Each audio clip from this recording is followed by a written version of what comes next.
하나하나 올라가다 보면 끝이 보일 거야.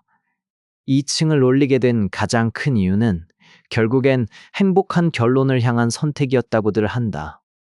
하지만 그 결론에 이르기까지의 내 마음을 들여다보면 참으로 많은 복잡한 감정들이 얽혀 있었다. 때로는 내가 못 살았구나. 참 열심히만 살았구나. 목표와 목적이 달랐던 나였구나. 그런 생각이 가슴을 짓눌렀다. 89가 작은 집에서 함께 살아간다는 것. 그 현실이 이토록 힘이 들 줄은 처음엔 미처 몰랐다. 집안 구석구석이 서로의 숨결로 가득 찼고 사소한 생활의 소음조차도 누군가에겐 큰 불편이 되곤 했다. 고등학생이 된 첫째는 공부를 해야 했는데 그마저도 마음 놓고 집중할 수 있는 자기만의 공간이 절실했다. 그러나 방이 2개뿐인 집에서 탈식구가 서로의 삶을 나눈다는 건 그 자체가 이미 큰 고난이었다. 고심 끝에 첫째를 지하실로 보내야 했을 때 마음 한편이 몹시 아팠다. 원래는 창고로 쓰던 그곳, 습기가 가득하고 햇빛도 제대로 되지 않는 곳에서 첫째는 홀로 공부하고 생활해야만 했다. 그 모습이 자꾸만 내 눈에 밟혔다.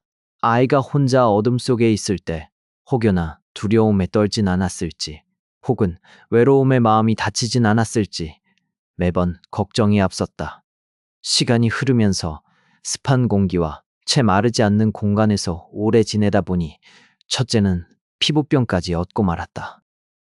눈도 좋지 않아졌다는 이야기를 들었을 때 미안함과 답답함이 한꺼번에 밀려왔다.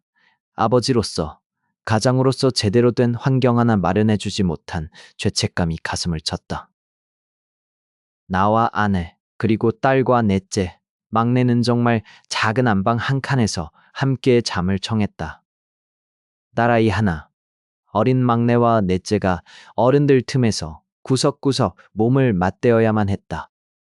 몸을 조금만 움직이면 서로를 깨울까 조심스러웠고 밤마다 뒤척이는 아이들 소리에 잠에서 깰 때면이 작은 공간이 우리에겐 어쩌면 가장 큰 사치이자 동시에 가장 큰 고생거리가 아닌가 싶기도 했다. 둘째 놈은 건넌 방에서는 어머님과 둘째가 함께 지냈다.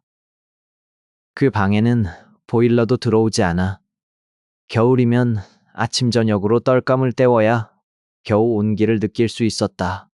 연탄 피어오르는 냄새가 바닥에 스며들고 방 구석마다 추위가 숨어들었다. 그럼에도 불구하고 누구 하나 큰 불평 없이 서로를 의지하며 살아가는 모습을 보면 내심 대견하고 또 미안한 마음이 들었다. 참으로 열악했던 그 시절, 연탄 보일러의 굴로, 그리고 불을 지피던 그 나날을 떠올리면 지금의 내 삶이 얼마나 큰 축복인지 새삼 느끼게 된다. 쌀밥 한 끼를 먹으려고 가족 모두가 힘을 모았고 때로는 반찬 한 가지에도 감사해야 했다. 부족한 형편에도 불만을 내비치지 않고 오히려 서로 격려하며 살아준 가족에게 나는 항상 고마웠다. 이렇게 10여 년을 89가 한 지붕 아래에서 살아온 시간들. 그 고단함과 소박한 행복을 떠올리면 마음 한구석엔 늘 감사함이 남는다. 모두가 참고 견뎌주었기에 가족이라는 이름 하나로 버틸 수 있었다.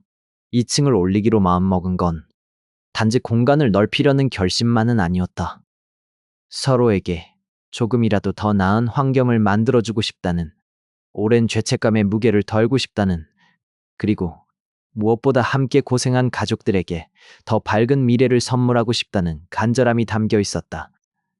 지금에 와서 돌아보면 그 작은 집에서 보낸 시간들이 내 인생의 가장 큰 자산이었음을 고백할 수밖에 없다.